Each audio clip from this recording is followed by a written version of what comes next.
আমাকে ছেড়ে অন্য সাথে চলে গেল। তাকে আমি কি করব?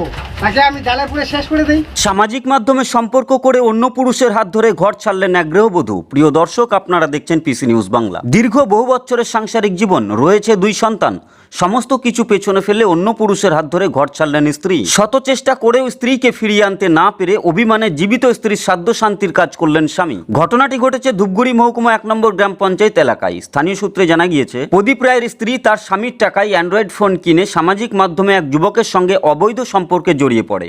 এরপর থেকেই সংসারে অশান্তি লেগেই থাকতো তাদের। এদিন ওই যুবকের সাথে পালিয়ে যান স্ত্রীকে ফিরিয়ে আনতে বারংবার চেষ্টা করেও ব্যর্থ হয়ে অভিমানের কারণে সাধ্য শান্তির কাজ করে ফেললেন স্বামী। Bureau report, PC news Bangla. কামে বড় মোবাইল কিনে, অ্যান্ড্রয়েড মোবাইল কিনে সোশ্যাল মিডিয়ায় পরিচয় হয়ে অন্য পুরুষের সঙ্গে পালিয়ে যায়। তার আক্ষেপে প্রদীপবাবু তার নিজের জীবন্ত স্ত্রীর শ্রাদ্ধ করে। সামাজিক ক্ষেত্রে একটা দারুণ অবক্ষয়, সমাজের কাছে এটা নিন্দনীয় বিষয়। এক্ষেত্রে আমি একটা কথাই বলবো, যাতে মোবাইলের যে অপব্যবহার, এই অপব্যবহারটা বন্ধ হয়। এই অপব্যবহারটা বন্ধ হলে অনেক মহিলা বা মেয়ে এ থেকে পরিত্রাণ পাবে।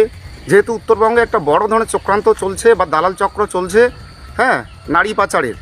এক্ষেত্রে দেখা যাচ্ছে যে তারা বহু ক্ষেত্রেই দালাল চক্রে পড়ে ভিন রাজ্যে চলে যাচ্ছে এবং বিভিন্ন জায়গায় কাজে লিপ্ত হচ্ছে, খারাপ কাজে লিপ্ত হচ্ছে। পিসি নিউজ বাংলা এই খবরটি ভালো লাগলে অবশ্যই লাইক এবং শেয়ার করবেন। এছাড়াও পিসি নিউজ বাংলার যে কোনো খবর সবার আগে পাওয়ার জন্য লাইক করুন আমাদের পেজে এবং ফলোইং অপশনে গিয়ে ফার্স্ট অপশনটি ক্লিক করুন।